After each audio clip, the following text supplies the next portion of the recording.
Chalk Talk is brought to you by Isolite, the emergency lighting experts. Stay educated, my friends. Good morning. I'm Western Regional Sales Manager Greg Keel, along with Eastern Regional Sales Manager Matt Bird. And typically we kick off our Chalk Talks with either a little joke or this day in history.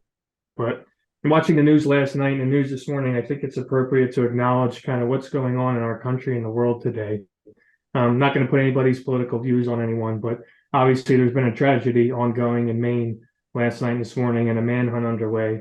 We've got global conflicts happening all over the world, and we even have gun violence in our backyard here in Philadelphia pretty frequently. And actually, we just had an incident with police officers getting gunned down at the airport, which is somewhere where Matt and I obviously frequent to see you all throughout the country. So what I wanted to do is actually just take a moment of silence and remember, past victims and current victims of gun violence, and just praying for everybody. If you could take a moment of silence with me.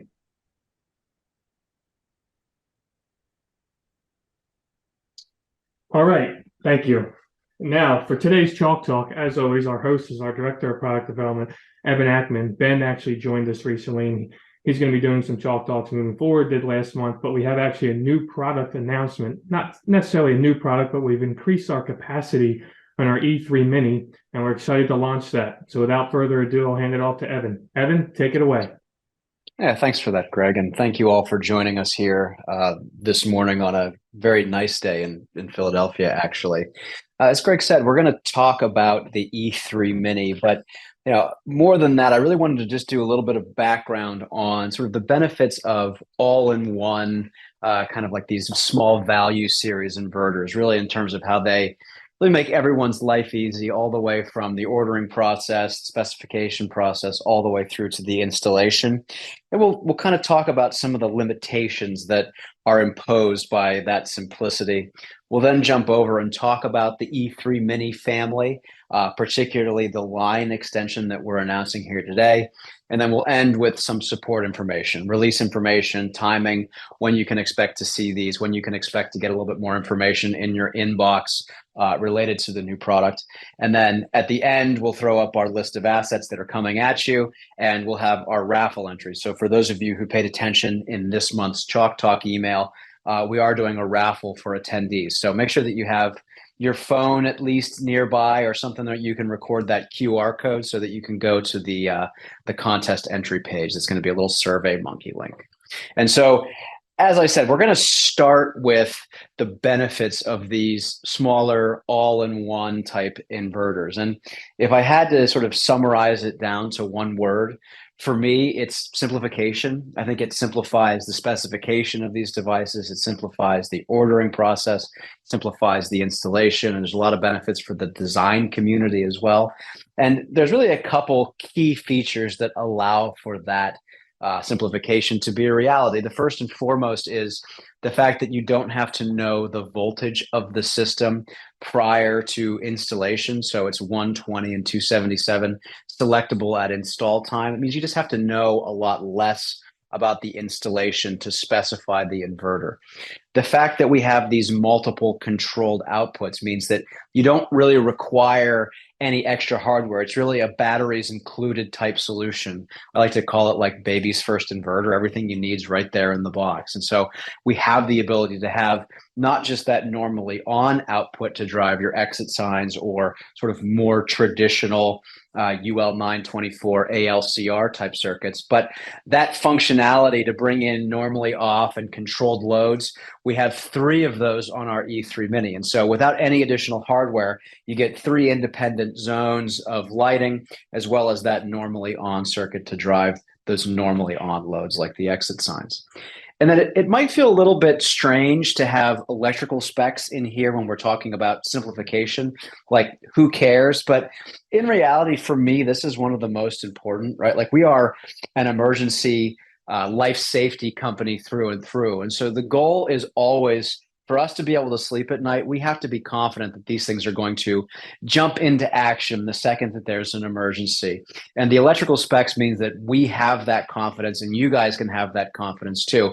This thing is always going to turn on The diagnostics are there. So if there is something that occurs in the field or if there's a misinstallation, it's going to proactively tell everybody so that the devices can be supported. It's really just that simplification for even like installing and living with this inverter for all of time. And so there's a little bit of everything for a little bit of everybody. And what this really leads to is a lot of flexibility in terms of where these types of devices get deployed.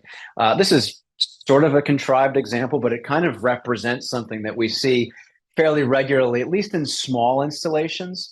Obviously, you've got exit signs everywhere. The fact that you have this normally on AC output means that you can get an AC powered exit sign to have that centralized battery. We have our traditional inverter type circuits where we've got some architectural lighting control with some architectural lighting that can now be backed and still controlled in normal operation. And then we have our sort of normally off backdoor floodlight. Rather than having to put a battery back device out there, we can use the normally off circuit to just drive that to the on state whenever there's an emergency. And so you really get everything that we might see in the emergency lighting world all in one. And it actually reduces the cost, not just because the E3MINI in this case, but those small inverters are a lot less expensive. What you don't see here are those additional ALCRs out there. That saves cost as well as complexity of wiring. And then even that AC exit sign is going to be less expensive than a traditional battery-backed exit sign because there's no battery in it. That outdoor floodlight that's being used for an emergency purpose doesn't have to cost all that much. That's like a Home Depot light rather than sort of a dedicated emergency light with the battery in it. And so it really just drives the simplicity. Everything's all in one and everything is good. And even more so than that, from a cost perspective, you can even get more bang for your buck, or maybe dollars per watt of battery capacity through the dimming that's integrated. And this is pretty important because now all of a sudden you can have your architecturally controlled lights. They can be doing whatever they're doing by aux sensors, photo cells, lighting scenes, whatever. And then when it's in emergency mode, if we don't require all of that light output to get to the amount of foot candles we need on the floor, we can actually dim them down. So instead of having all of our fixtures on at 100% in emergency mode, we pull them back to 60, 40, 20%. That means we can get more fixtures on our emergency system. We can cover more geographic area with that small inverter through the integration of dimming. And this kind of begs the question, if this is so good and magical, why don't we just do this all the way through our line? And unfortunately, it's not all sunshine and rainbows. If you do the thought exercise of saying, well, what if we did that, right? What if we went all the way up to 33 kVA, our largest inverter, with this all-in-one type solution? This will even ignore the fact that it would be almost impossible for us to make a voltage selectable inverter at 120 and 277. There'd be so much cost and complexity there from a design side, from our design and manufacturing side, that it wouldn't be worth it. But let's ignore that right now. If you think about the fact that we're integrating the controls into these small inverters, that works because small inverters tend to be installed somewhat locally to the fixtures that they're controlling, maybe above the drop ceiling in the space, maybe in an electrical closet that's nearby. When you get to this big 33 kVA monster, that's going to go near the main panel of the building. Maybe it's down in sub-basement D. And so all of a sudden, those control wires that need to go into the inverter so it knows how to drive the emergency loads in normal mode have to go a physically long way, which adds not only cost, but complexity and kind of opportunities for failure. And then just the pragmatic limitations of how big a controlled output is. It makes sense down at the 125 and 250 VA. We can put 3 controlled outputs in there. But if you think about how many different zones of architectural lighting can go on a 33 kVA inverter, it's like an entire stadium. The amount of circuitry that would be needed would take up a dump truck. So it would actually drive the size and cost of the unit up, which doesn't really make sense. And so what that means is that this all-in-one sort of value series inverter makes sense at smaller sizes. And that's really where we are today.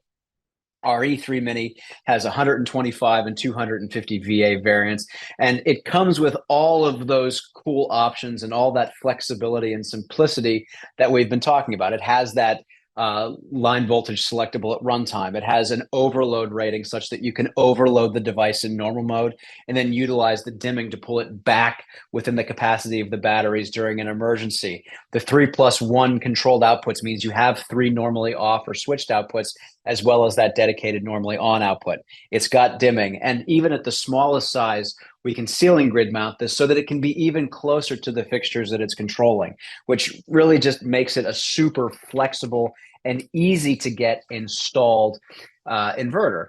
And the thing is that we think that those benefits can go a little bit larger, right? It's not going to work all the way up to that 33 kVA number that we said before, but we sort of spoiled this in the agenda at the top. We're taking the E3MINI line up to 375 and 550 VA. And so, we don't have to stop at 250. We think that the market has a room for this type of product in larger sizes. But it's not just, hey, we changed the capacity. There's a couple other things that had to change in order to do this.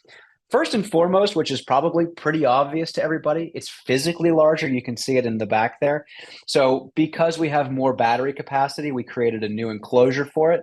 It's 20 inches wide by 20 inches tall, and it's 7.1 inches deep. They're still wall mountable. That's really how they want to be done. There's 4 mounting holes in the back of the unit. And there's no ceiling grid mount. Again, that stops at 125 VA, because when you start getting more batteries, it starts being too heavy for any ceiling grid to actually support it. So wall mounted only at this size. We also thought that as we grow in size, we really want to have a couple more outputs. And so we've added an additional controlled output here. So instead of a 3+1 configuration, we've moved to a 4+1 configuration. So 4 normally off or switched outputs, plus still having that dedicated normally on output for those applications where you want to have the AC powered exit signs, or you want to have some ALCRs in there to get higher zoning out of this unit. And one of the pieces of feedback we got was that we wanted more overload capacity, and so we've added that to this inverter. This inverter will allow it to be overloaded up to 1,125 VA in normal mode, and then utilize that dimming to kind of pull it back into the capacity of the batteries, that 375 or 550 mark in emergency mode. So it's sort of a lot more flexible and really capitalizes on those benefits that we talked about at the front end of this presentation, and really just amplified them and made them a lot better, as well as just covering sort of more of the market through having the larger size. And astute viewers, or people who know our product line pretty well, will say, well, 375 and 550 overlaps the E3 series of inverters. Does that mean that the E3 is going away?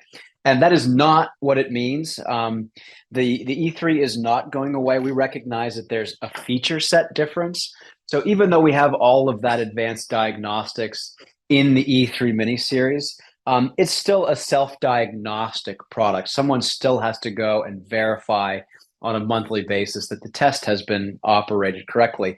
The E3 is where we really bring in that self-documentation so that you can record all of the test outputs, things like BMS integration, configurable output breakers, that LCD display to get runtime information, as well as those historical test reports. That's a feature set difference that we don't want to give up on for the E3. In fact, we're really going to spend our time investing in the E3 moving forward, as right now it's the oldest inverter in our product line, and we think that there's some modernizations that can happen there, not just in terms of the sizes that it's capable of accommodating, but also in terms of the feature set that it has. So to wrap up here, in terms of release, this is coming right now. We're making this available for sale next Wednesday, November 1st. And then it's going to be on a standard lead time. It's probably going to take us, a week or two to ship these things right at the start. We haven't actually started building a ton of them yet, but they will be available to ship starting next week. As a follow-up to this Chalk Talk, you're going to get things like the price book page. The cut sheets are already up online. We're updating our sell sheet. So all that information will get sent out here in the next couple days and will be available to you for November 1st for that release date. The portal will actually be updated probably in advance of it. I'll probably update it on Monday night, so you'll be able to do quotes in there. All of the tools and services will be updated so that the pricing is there. And there's going to be, like I said, that follow-up email is going to have all of that detail in it. The website is being updated now. It might have even got updated last night. I haven't checked yet. But all the same stuff that we're going to send out, right? You're also going to get this video of the training. You're going to get the sales presentation, and we'll include all of the assets, probably including the renders that were in this slide deck so that you have them. And normally I would go and show our pictures, which I guess I'll do very quickly, but thank you. There is the raffle entry. And as we said in the email, fabulous prizes await the winner. I mean, it could be anything from, I don't know, a spaceship voyage on Virgin's Galactic One, maybe a cruise around the world, all expenses paid trip to France, or maybe an Amazon gift card. We haven't really decided what we're going to do yet. So go enter that raffle. We'll pick the winner probably next week.